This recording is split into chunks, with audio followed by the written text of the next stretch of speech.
Hello, everyone, and welcome to episode 15 of the Big at the Back FPL podcast.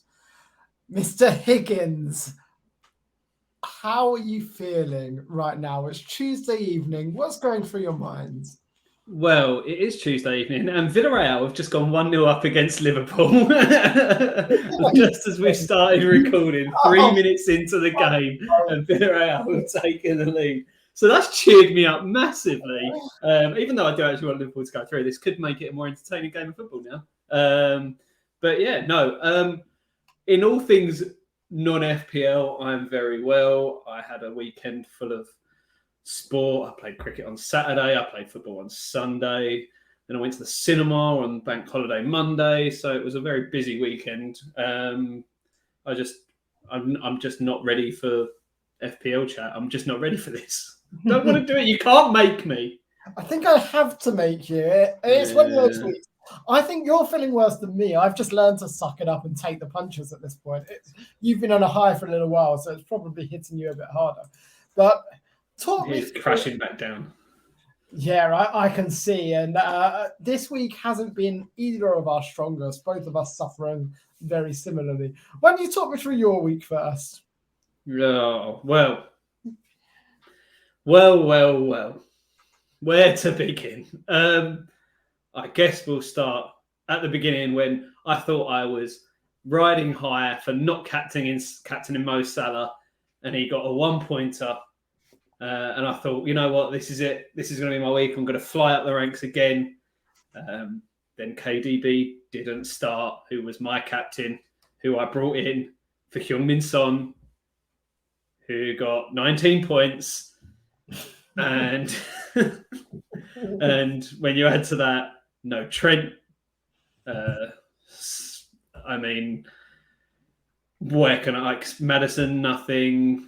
It all came down to me to a Man City clean sheet. Laporte and Cancelo both picking up points there, but Cancelo got booked, and Dejan Kulusevski getting 2 assists. So I finished the week with 34 points, but took a 4-point hit. So a big whopping 30 to see me drop down to 55k in the world. Yeah, I mean, I can't really laugh at you because I'm in a very similar position. I didn't take a hit, but I'm also on 34 points. Horrendous game week. The only real difference is I don't have a City defender or a second City defender, but I have got Harry Kane up top who did score a goal. But that's a very small consolation for a Mo Salah captaincy that obviously hasn't worked. Kulusevski, who's actually probably going to be my transfer out, somehow getting 8 points off the bench. Ridiculous that he didn't start, to be honest. But yeah, all in all, a pretty shoddy game week for both of us. I'm of the opinion that it's FPL. I don't think necessarily either of us made any bad decisions this week. It's just one of those things that happens, and you've just got to roll with the punches. It's what the randomness is what makes the game so fun. We were just talking right before we started. You said to me, "Oh, there's no way that Liverpool are going to lose. You're definitely already through." And I said, "Oh, we need to score a goal." And you said, "No, you're definitely through." And then 3 minutes in, Liverpool conceded. So it's the randomness of football, the randomness of FPL, and sometimes you do have to take your luck when it comes, and it just hasn't come for either of us this week. Well, me saying, as you said just before we went live, saying that Liverpool will be fine, that just sums up my week in terms of football predictions. So, I mean, surely the only way is up from here. I mean, you know West Ham are definitely going to win, right? Oh, God, let's not even think about that. I'm just thinking about double game week. If I can somehow get less than 30 points in double game week, I probably will just jump off a cliff. Yeah, and a lot of people are saying it's the biggest game week of the season. I tend to agree, considering all of the big teams have doubles. So you've got game week. What is that in the background? That was some sort of car or motorbike absolutely screaming past my house. That was quite special. Wow, for the mic to pick it up. So as I was saying, you've got a Chelsea double game week, you've got a Liverpool double game week, you've got a Man City double game week, you've got an Arsenal and Spurs double game week, and most importantly, there is a double game week for Leeds. I think you mean Norwich. Exactly. So why don't we start at looking, rather than going through the games like we normally do? That feels boring and neither of us really want to do that after our shoddy performances. Why don't we look at the double game week and actually what the Premier League could look like at the end of the season, because it's hotting up at both ends. So let's start at the bottom of the league. Wins for Everton and Burnley and a loss for Leeds means that Leeds are now the bookies' favourite to go down, which is, wow, who would have seen this coming? Everton beating Chelsea. What do you think around the bottom of the league? What are your thoughts, and what are there any players you'd be looking to target as we move forward? It's been a bit of a mad week for the bottom sort of 5-6 in the league. Obviously, Norwich are finally confirmed as relegated, continuing their record of never playing in the same league as Fulham. But they're obviously, that was just the final nail in the coffin. We all knew they were down for quite a while. But the Burnley result wasn't really a surprise for me. I expected them to at least get a point in that game, given Watford's home record this season. So they're as good as down as well now. It is just that final place that's all to play for. The Everton result, obviously beating Chelsea, Lampard against his old team, maybe them doing him a little favour to keep him in a job past the summer. Who knows? But it's a big week for Leeds. These two games, Arsenal and Chelsea. It's going to be hard to see them picking anything up. Both Arsenal and Chelsea, obviously, looking for that fourth spot, third and fourth spot, because Chelsea now, it's not necessarily guaranteed for them if they play the way they did against Everton in the rest of their fixtures. So I still fancy Everton to go down. I don't know why. I can't. I know they've got a couple of good home fixtures, which is what they're going to be looking at. And they have still got to play Watford away. But I don't know. I've got a feeling about Everton, but they'll probably prove me wrong. I mean, with Everton, I think because their home form has been so good this season comparatively, this wasn't as big of a surprise as maybe we all thought it was, because Everton at home are a force to be reckoned with. I don't think there's been any updates in regards to Richarlison, who threw a flare back at his fans. So they're talking about a potential suspension or ban for him if he goes there in real trouble. I think this double, then 2 games are away games. So while it's a relatively easy double coming up on paper, for Everton it's not. And at the bottom of the table, actually, if you look at the way Leeds played, I don't think that was a typical Leeds-esque hammering. I don't think they played badly, particularly in the first half. I thought they played very well. It's just, in the end, City's quality proved too much for them on the set pieces. I think Leeds were very much in it. And if I'd have watched that game, I wouldn't have said either of these teams were in relegation scrap. So the fact that Leeds are now the favourite shows how wild the bottom of the Premier League is at the moment. Because I agree with you, actually. I still think Everton are probably the ones I think will go down, just because I think Lampard is completely abject as a manager and that squad has zero confidence. But I think Burnley win a real hope now. Leeds, despite losing to City and despite having tough fixtures, I think they could get something and disrupt the top 4 race. But yeah, all to play for very much. Yeah, I think, like you say, Leeds' performance against City was pretty decent. They made quite a few chances as well. I think Rafinha in particular had one chance where he probably could have laid it back and went for the shot and it was deflected over. So they've definitely got potential. I think they've improved under Jesse Marsch quite a bit because they seemed a little bit lost under the Bielsa at the end, and it was just everyone was running around but not really doing anything. So I could see them getting something against Arsenal. Arsenal didn't particularly impress me this weekend against West Ham. Chelsea potentially, I think, will be the harder one of the two because they will obviously be wanting to bounce back to really sort of cling on to that third position. But then their last two for Leeds are Brighton at home and Brentford away. We've spoken about Brighton's really good away record, but at some point you're going to figure they're going to be on the beach. So that's probably not far away. I think they've been on the beach all season, both physically and metaphorically. Yeah, I was waiting actually, for that. Arsenal have won their last 3 in a row. Chelsea, as you say, will want to bounce back from that horrendous performance against Everton. Well, I wouldn't even say it was horrendous. They just looked leggy. But just staying on Leeds, I think just the injuries this season have really cost them. And it is due to the style of play, due to a thin squad. But losing Cooper, actually, it has really, really, really hurt them. Leeds, with Cooper in the side, concedes an average of 1.4 goals per game. Without him this season, concedes an average of 3 goals per game.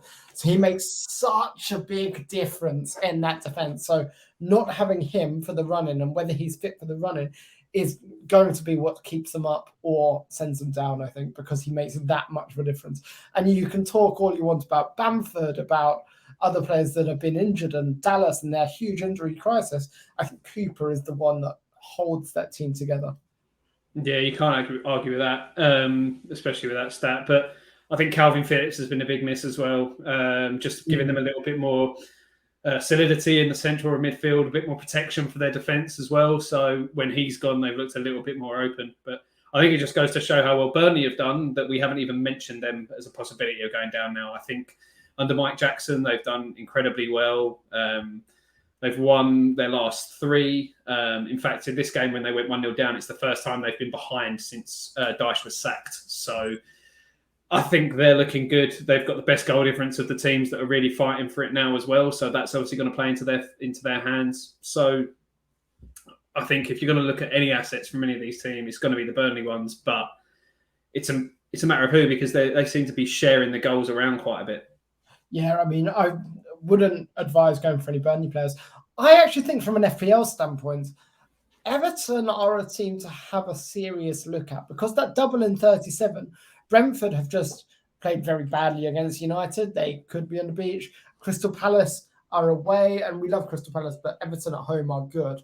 I think there's a serious case to look at Richarlison if he's not banned, to look at Anthony Gordon because he's really, really cheap, and to rogue shout here, look at Damari Gray potentially. He was very good early in the season, so given they've got 5 games left, 2 of which are at home in 37, I will probably be considering Everton very strongly on my free hit in 37. Yeah, I was about to say the same thing. I'm free hitting in 37, so I would probably be looking at bringing in at least 1 or 2 Everton assets, and the names you mentioned, like Richarlison, even if he does pick up suspension, it's probably going to be back by that double. It will probably only be a 1-game ban. If a ban, I would suspect he'll get a fine and avoid suspension. So, but then again, it's not exactly something there's a precedent for, is there? I don't think that we've ever really seen anyone throw a flare back into the crowd in the Premier League. It's just so Richarlison, isn't it? Just the guy is a walking, talking, brilliant footballing idiot dickhead. Are you talking about Richarlison or Mario Balotelli? Exactly. It's of the same ilk. Tons of talent, no application around that talent, and completely wasted talent, essentially. An absolute head case.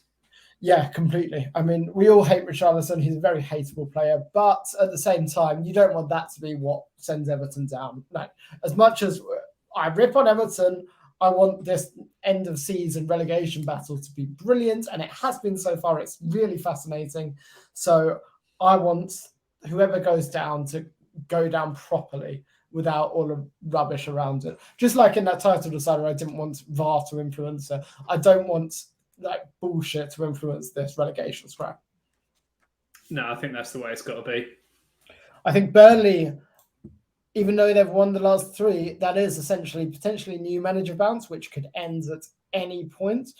The next game is against Aston Villa at home, and Villa haven't been very good away recently, but then they've got an away game at Tottenham, and then they're going to Aston Villa, and then they've got, by the last game of the season, Newcastle will be on the beach, to be fair. So I don't mind Burnley so much, but without the double in 36, I'm not really that hyped or excited by them.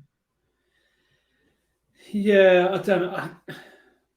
I don't know. I feel like you say, that it could be a new manager bounce. I wouldn't be looking at bringing anyone in now purely because, like you say, there's no double in 36.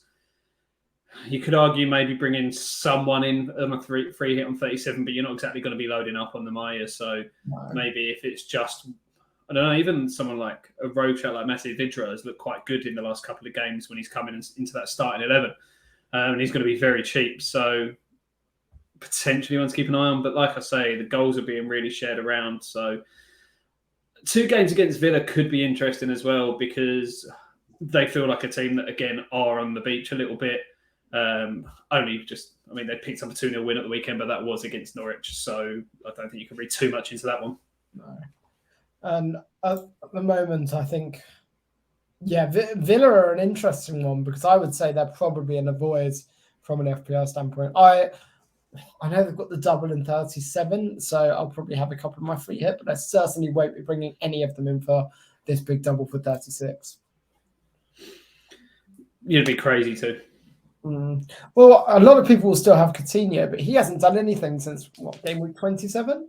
And I know we both had him and got off him relatively quickly. I mean, we had him for the high, but then ditched straight away. So I think teams have started figuring out the way they play now, and that basically means Coutinho is abject at best.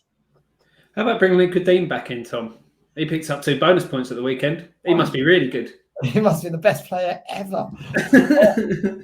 I don't think there's ever been a bigger FPL troll. I mean, he's done it to so many people for so many years, and he'll probably get me at some point next season as well. I'm going to say it now. He's probably going to get me next season. He's a classic. It will happen. It's only a matter of time. Yeah, and we'll always go back to him for some unbeknownst reason. Let's look towards the top of the table then. And Man City versus Liverpool. Liverpool, after playing on Wednesday night in the Champions League, the 12:30 away to Newcastle, really, really tough fixture considering we just played Villarreal. To go and win and rest Trent and Salah, dreadful for FPL, but really does set the precedent for Liverpool and a really, really big win for them.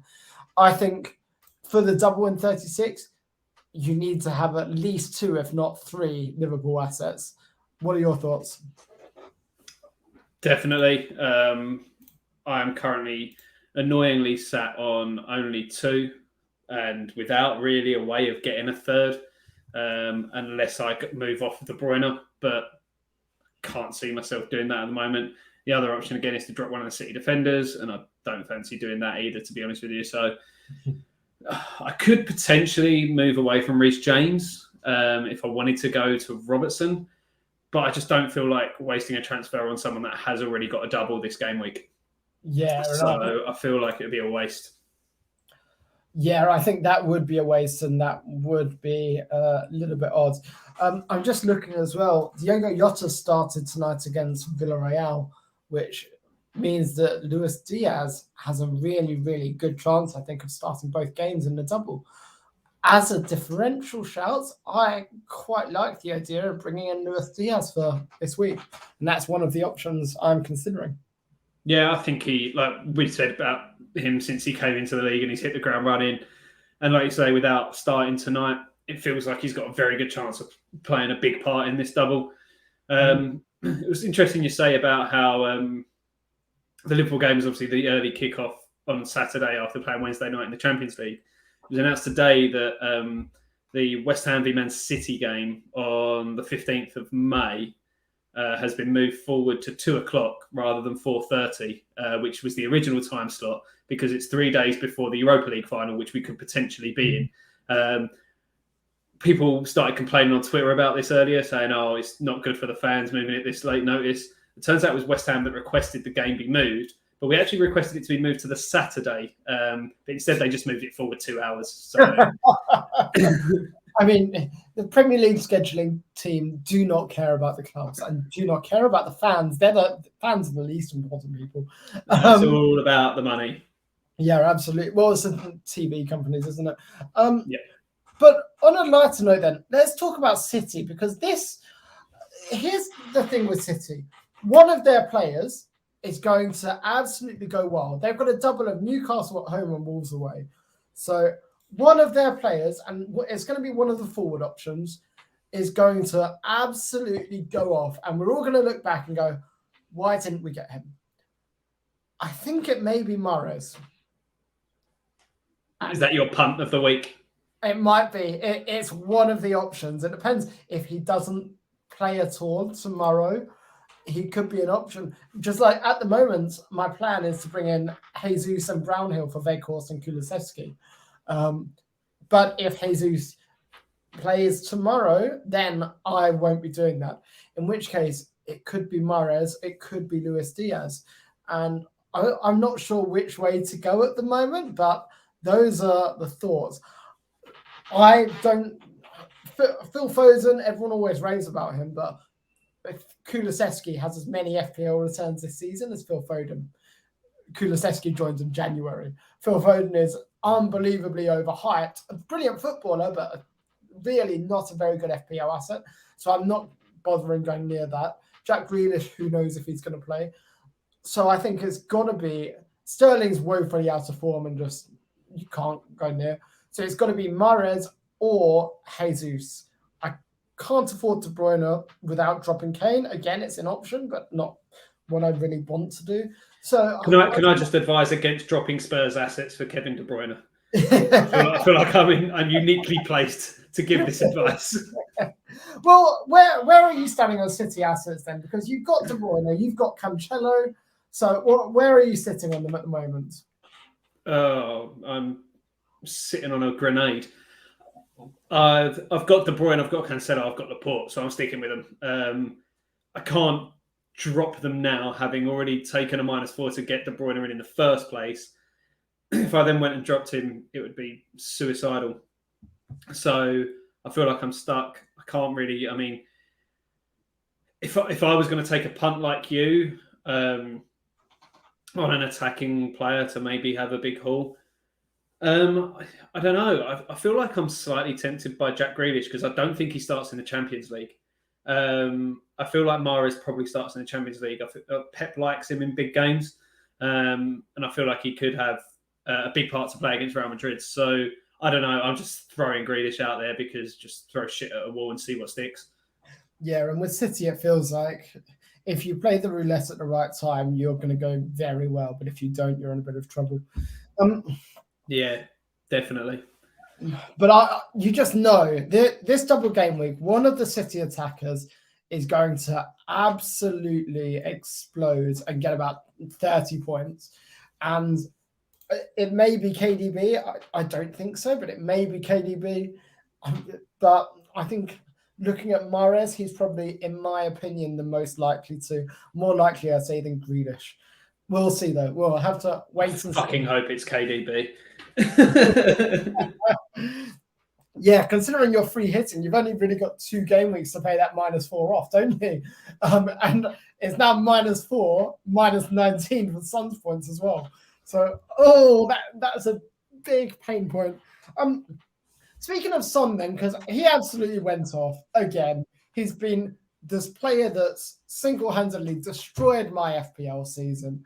I've not owned him all season, and it's just hurt and hurt and hurt. And I've stubbornly not owned him or not found a way to get him in my team. And it's just continuously cost me.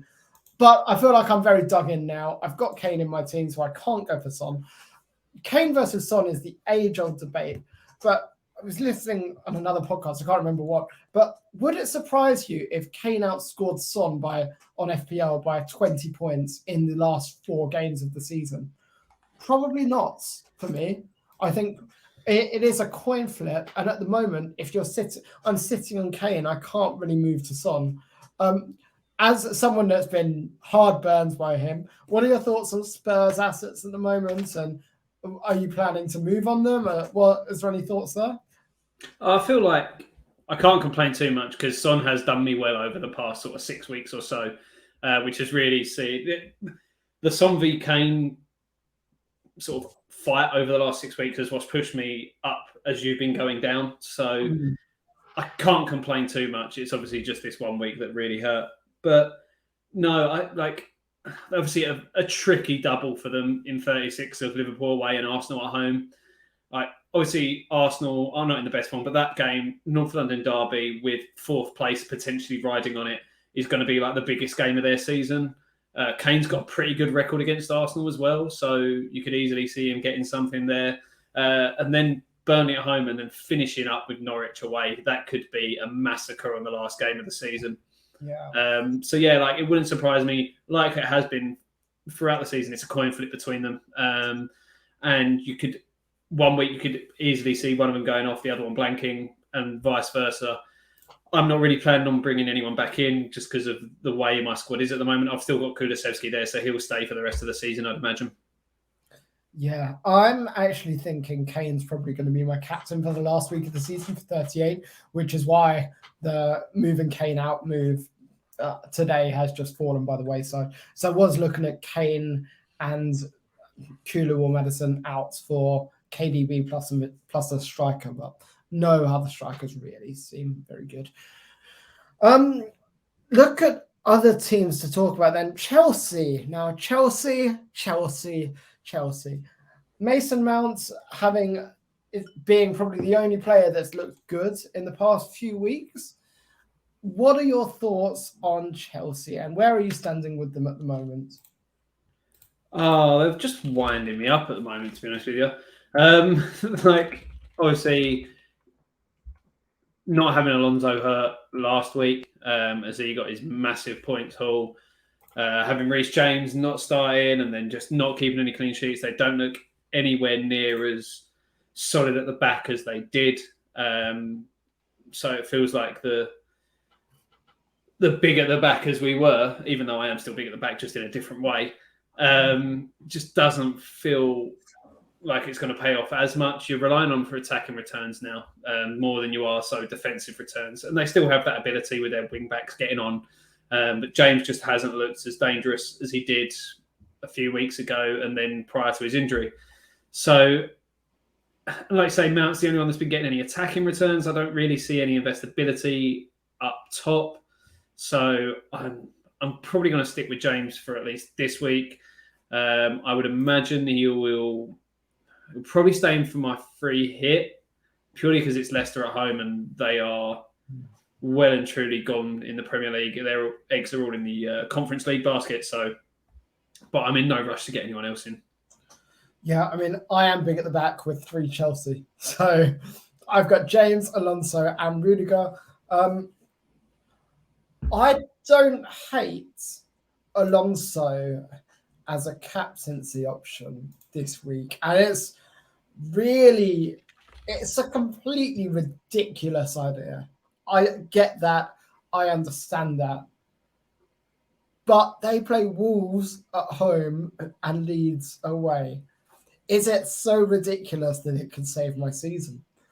I mean, Salah's been rested. He's got Tottenham at home, Aston Villa away, but Salah, the fixtures don't really matter. But I feel like if I went for Alonso or James, actually, and either of them did well, that would be enough to propel me into about the top 50k if either of them outperform Mo Salah. It sounds fun. It does, but like my captain in Reece James when he went off. Exactly. And when you get those decisions right, it just feels so good. And that's why FPL is like crack and we keep coming back. That's why, despite weeks like this, we just keep coming back and we will keep coming back. And we are crack whores. Clip that. Let's make that the intro to the pod from now on.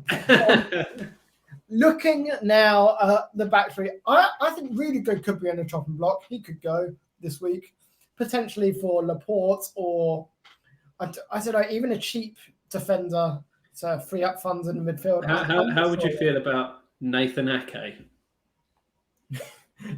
Get out. No, absolutely. You look at he's been playing in the league. Has he? He's been filling in at left back. Started obviously at the weekend, got himself a goal. I'm just bringing up his stats now. Has he actually been playing? He's like 4.9, isn't he? Yep. So I He think I'd rather played. Joel Matip, to be honest. If I'm going to go for a defender that cheap, I'd rather get Joel Matip at the back because he'll start both of the games in the Premier League.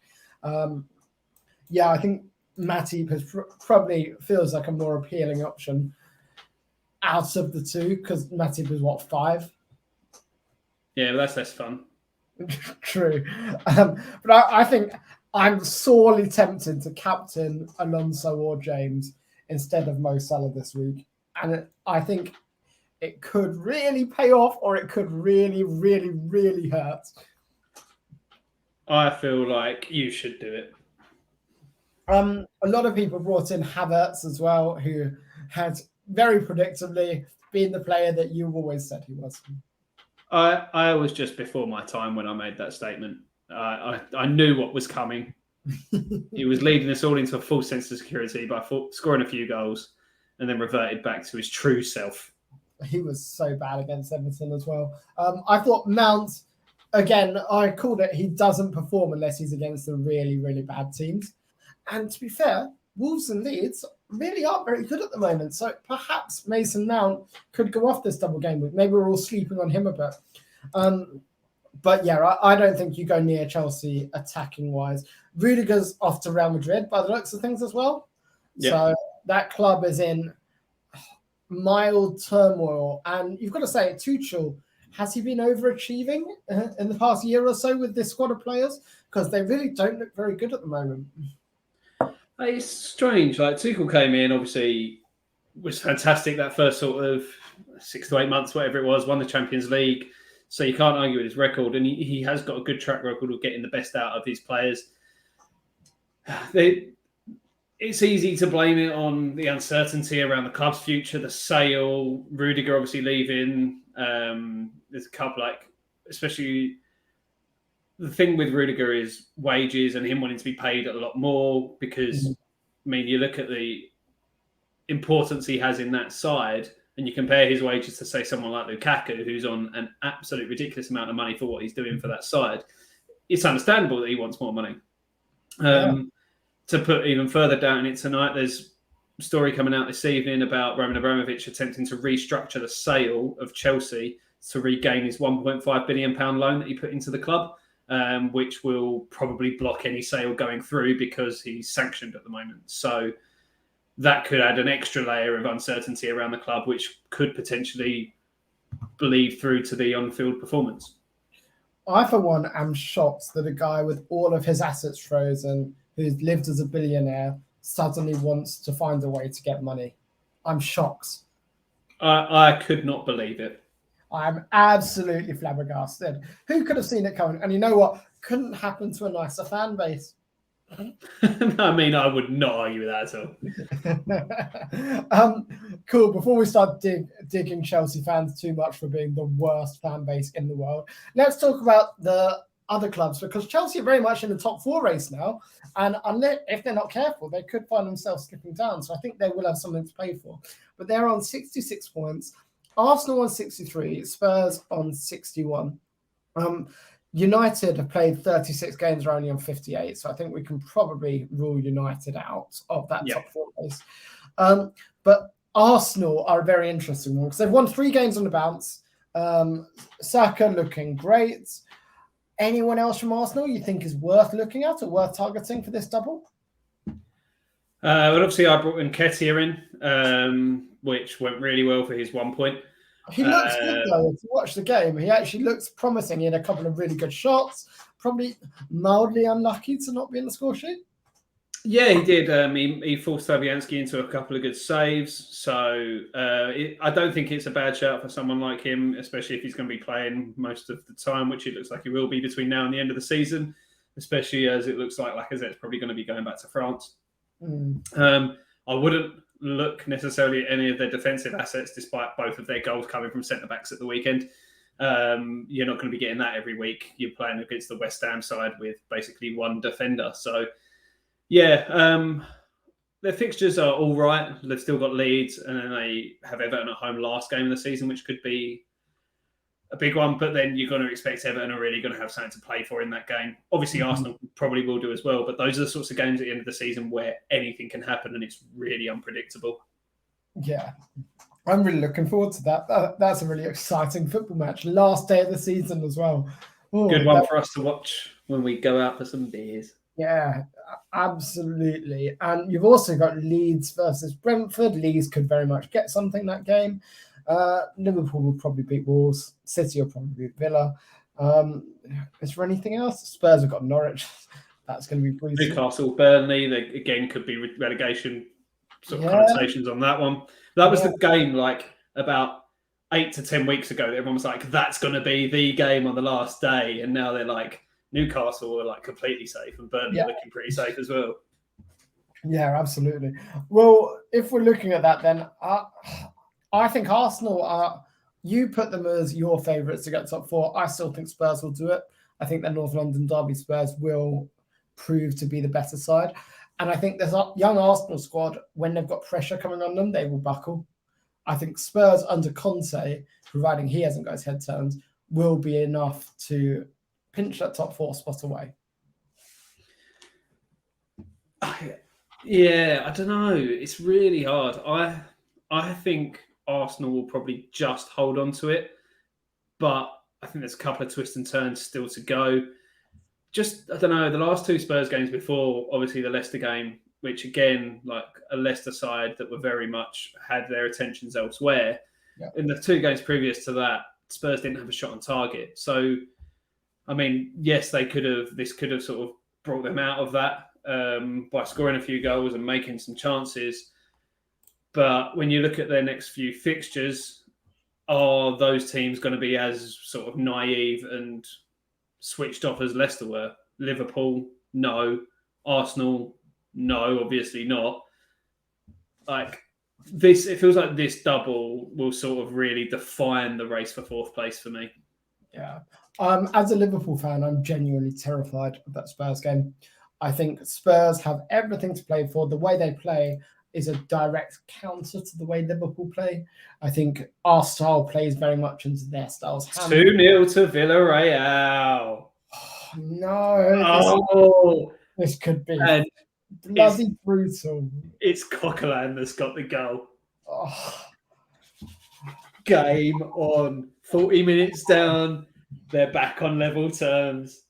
Wow. Who would have seen this coming, eh? Well, if Liverpool can get the next goal, I think it's going to be huge. But if Villarreal do, we're in a lot of trouble. Or does the away goal still count in the Champions League? No, it doesn't. Nope, scrap this year.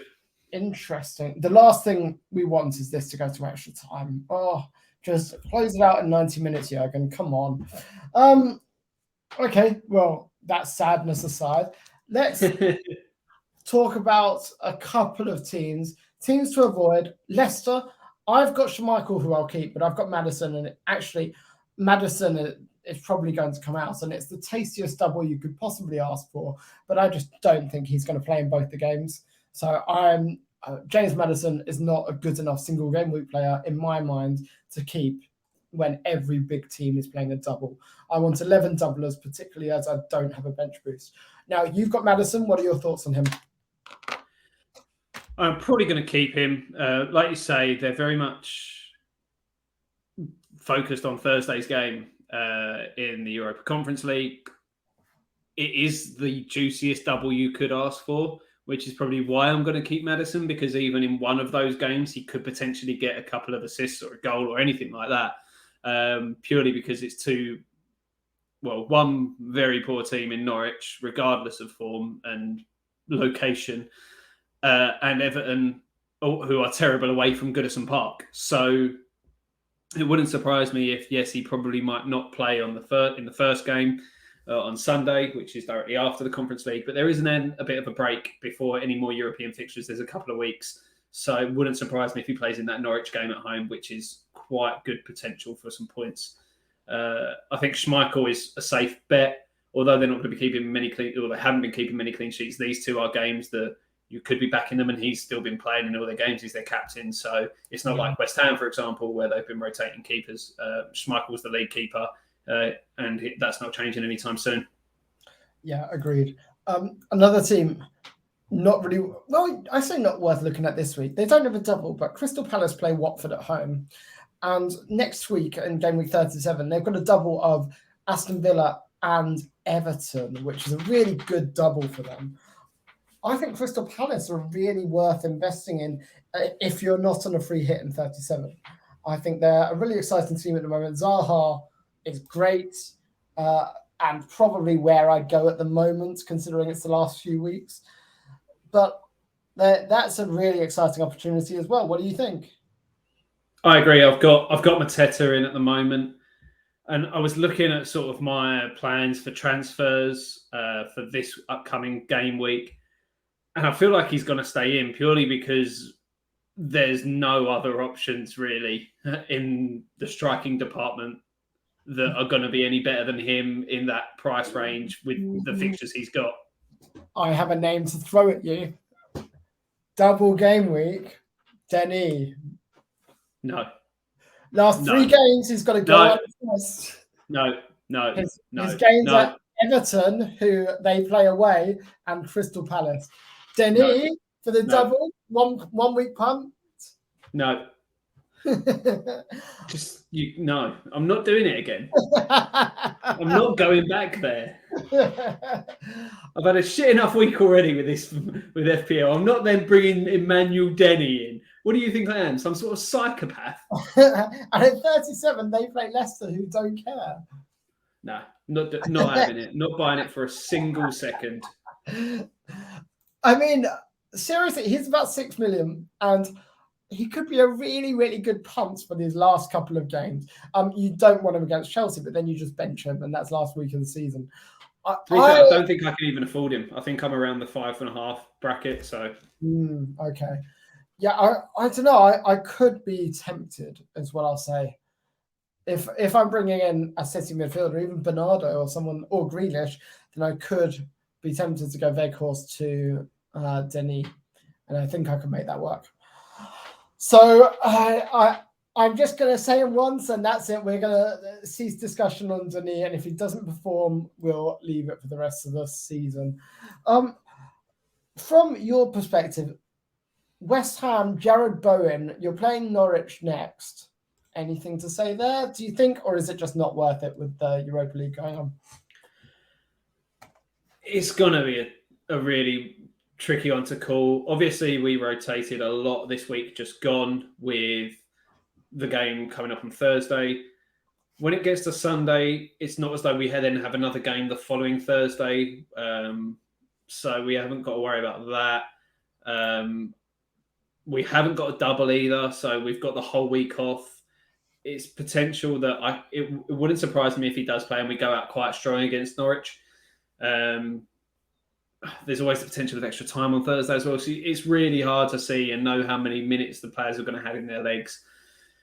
I would like to see us go out fairly strongly against Norwich. I think it's a game that it's potentially to get a good result, keep that momentum going. Obviously, it depends what happens on Thursday as well. If we lose and go out on Thursday, we'll probably be back to full strength side as much as possible. We've still got problems in central defence. Norwich is a good game to maybe throw in one of our young centre-halves that haven't got a start, like Elise or Jamal Baptiste. But I think, like Bowen, I've been so impressed with him this season. He's the top scoring FPL midfielder in terms of points per million, when you factor in things like his injuries as well that he's had, I think he's been an absolute bargain in FPL this season. Obviously, he's been out since his injury for me. I haven't had him back in, but as a West Ham fan as well, I think he's been fantastic. I think if you've got him, you're probably not moving away from him, but I don't think you're bringing in any West Ham assets at the moment of any sort. Yeah, I agree with that. And I just think even after the Norwich game as well, the last 2 fixtures are pretty horrible. So we've got City away and then Brighton away. But it's the City at home, sorry. But I just think anyone playing City, you're avoiding right now. Yeah, what I will say is that Norwich away game. The last time we played Norwich away 2 years ago, Mikel Antonio scored 4 goals. Yeah, but there's no chance in heaven or hell that I bring in Mikel Antonio. No, I know. But the Man City at home game will be a big one. That will be Mark Noble's final farewell to West Ham as a player. His last home game as a West Ham player. What I'd love to see them do is start him and do what Chelsea did with John Terry and so John Terry came off in the 26th minute of that game and got like a massive guard of honour and a round of applause. So if we start Noble and bring him off after 16 minutes and then you've got like Man City players like Kevin De Bruyne and Ruben Diaz and all of that, their superstars applauding Mark Noble off the pitch. As it should be, absolutely. For goodness sake. Half time in the Liverpool game now, 2-0 down. I'm still quite relaxed about it. Maybe I shouldn't be because I haven't seen any of the game, but I still feel relatively relaxed about it. I have every faith in Jurgen Klopp. So let's see how that goes. I'm going to clip that bit and save that for later. What can I say? Jurgen's made me a believer. So this week then, captaincy is a huge decision. Everyone's got doubles. You've got KDB, you've got Salah, you've got Cancelo, you've got James, you've got Trent. Who is your armbands going on? I feel like I'm... can it happen again? I feel like I'm going to keep it on De Bruyne. Purely because I'm trying to make up for lost time, like those 19-point swing. It's a sunk cost fallacy. It's sunk cost at this point. Captain the player you think is going to get the most points. And if you think that's KDB, fine. I don't think he starts both games. I think you'd be lucky to get more than 120 minutes from him over the two. So that's why I am not really moving KDB in, because I don't think you're going to get more than... I think you're 120 minutes over two games is right. And if I'm looking at Salah or Alonso or James or Kane in 180 versus KDB in 120, it's an easy choice. It's a coin toss for me between Salah and KDB. I think I'm going to go KDB. I really don't. I do want to. I think he's a fantastic player. I think the difference was this week he played on the Tuesday, played on Wednesday. They saw an opportunity to rotate a little bit more. If they then get through to the Champions League final, that's not until the 28th of May. So it's not as though they've got that to worry about. And then they need to focus on winning all their Premier League games, because if they don't, there's a very good chance that Liverpool take over and win the league. Yeah, so wait and see, I guess. I just don't think he's going to play the full 90 in both games, whereas I think Salah, after his rest, will. Reece James probably not, admittedly. He'll probably get injured in 5 minutes into the first game, especially if I captain him. For me, it's Mo Salah. He's just had a rest. Tottenham's a really tough game, but I think there's goals in that game for both teams. And then Aston Villa haven't been looking great recently, and it's Salah. You just always captain him versus everyone. So that's probably where I'm going to end up, unless I go really bold and go for Alonso or James. I'm not ruling it out. Well, the good news is there's no early kickoff this Saturday, so we haven't got that to take into account. The Liverpool-Spurs game, so the two TV games on Saturday are 5:30 and 7:45, which is quite unusual. So that Liverpool-Spurs game on Saturday night should be a very interesting watch. I'm looking forward to actually seeing that one, because I'll actually be able to watch it because cricket will be finished by then, which is nice. I hate this time of the season when it's right at the end and the death of the season, and I've got bets on at 3:00 on a Saturday that I can't watch come in because I'm playing cricket. Yeah, of course. I was going to say, do you want to watch that on Saturday night? Do you want to go? We'll talk about this after. Regardless, though, yeah, I've still got Schmeichel in goal. I don't know what transfers I'm going to do. Gabriel Jesus, maybe. Mahrez, maybe. Diaz, maybe. It's all up in the air for me at the moment. So have you got any thoughts on what transfers you're planning? So I want to get as many double players in as I can. So that means getting rid of Matt Target and probably getting rid of Broja as well. So that would be another -4, but I'd like to think I can make that up with double game week players. In terms of who comes in for them, I really don't know. I could go for a slightly more expensive defender. I could go for Marcus Alonso, which is a tempter. But like I keep saying with these forwards, that sort of price bracket is so bad at the moment that I'm sort of thinking about maybe upgrading one of my strikers and going cheaper on the defender. But it's like, I know. Please How would forgive you go me. cheaper on the defender? Would you go Nathan Ake or would you go for a Joel Matip? What would it look like? It would probably be Matip. I can't go for another City defender. I've already maxed out on City players. So, yeah, potentially someone like Matip. But then I'd have to look into the striking options around there and what that leaves me. It's really hard at the moment. Emmanuel Denny, 6 million. Taking those two out, if I go Target out and Brozier out, that leaves me 10.9 in the bank. So I've got to get a striker and a defender in that. So it's not a lot of money to play with. No, yeah, it's very tight. I don't intend on taking a hit, but I've got 2 transfers. So I'm definitely looking at Weghorst out to free up funds, and either Madison or Kulusevski out. And it will be, I really want Jesus, but only if he doesn't start tomorrow. And if that happens, then I can get Brownhill in.